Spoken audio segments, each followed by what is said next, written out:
নমস্কার ভক্তরা, 29শে জুন সম্বতী পূর্ণিমার দিনে চুপচাপ এই তিনটি গাছকে স্পর্শ করে চলে আসুন।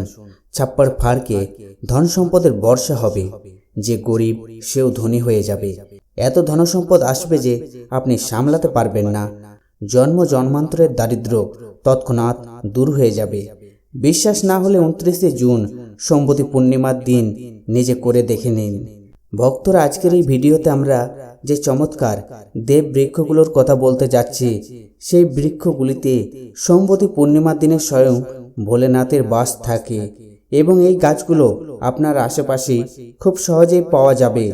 এই দেব বৃক্ষগুলোর বিষয়ে স্বয়ং মহাদেব তার প্রিয় ভক্ত রাবণকে বলেছিলেন যে কোনো ব্যক্তি যদি সঠিক সময়, সঠিক মুহূর্তে, সঠিক নিয়ম অনুযায়ী 29শে জুন সম্বতী পূর্ণিমার দিনে এই গাছগুলোকে স্পর্শ করে চুপচাপ ফিরে আসে, তাহলে তার ঘরে মহাদেবের আশীর্বাদ নেমে আসে এবং তার জীবনের সমস্ত দারিদ্র, দুঃখ, কষ্ট দূর হয়ে যায়।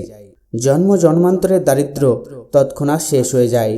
আপনার ভাগ্য সপ্তম আকাশে পৌঁছে যাবে। যেখানেই যাবেন ধনসম্পদ আপনার পেছনে পেছনে আসবে। তাই আপনাদের কাছে একটা ছোট্ট অনুরোধ, ভিডিওটি সম্পূর্ণ দেখুন, তাহলেই উপকার পাবেন। মাঝখান থেকে কেটে কেটে দেখলে জীবনে সাফল্য আসবে না এবং সারা বছর সমস্যায় থাকবেন। ভক্তরা, এই ভিডিওতে আমরা এমন কিছু গাছের কথা বলবো যেগুলো স্পর্শ করলে আপনার দারিদ্র দূর হয়ে যাবে। মা লক্ষ্মীর এমন কৃপা হবে যে আপনি ধনী হয়ে উঠবেন। বিশেষ করে এইবার সম্বতী পূর্ণিমা বহু বছর পরে বিশেষ যোগে এসেছে। তাই যদি আপনি এই গাছগুলো সঠিক সময় ও শুভ মুহূর্তে স্পর্শ করেন, তাহলে কিছুদিনের মধ্যেই আপনার জীবনে ধনসম্পদের বর্ষা শুরু হবে। আপনার সব মনোবাসনা পূরণ হবে, আপনার ঘর সুখে ভরে উঠবে। এই দিন যদি আপনি এই দেব বৃক্ষগুলো স্পর্শ করেন, তাহলে ব্রহ্মা, বিষ্ণু ও মহেশ তিন দেবতার আশীর্বাদ পাবেন। এখন চলুন জেনে নেওয়া যাক সেই গাছগুলো সম্পর্কে।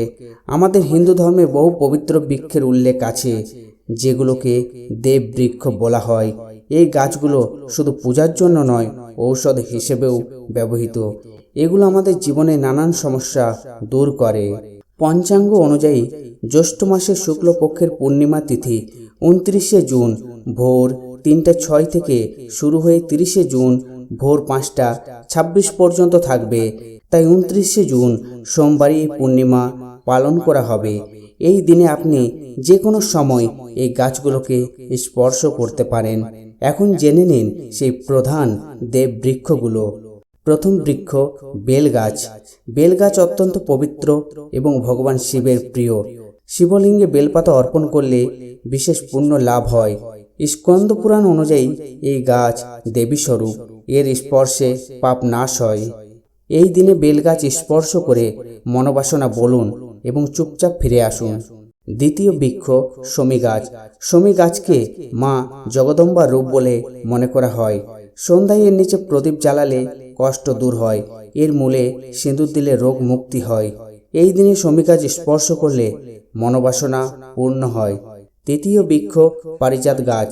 সমুদ্র মন্থন থেকেই উৎপন্ন এই গাছ লক্ষ্মীর প্রতীক।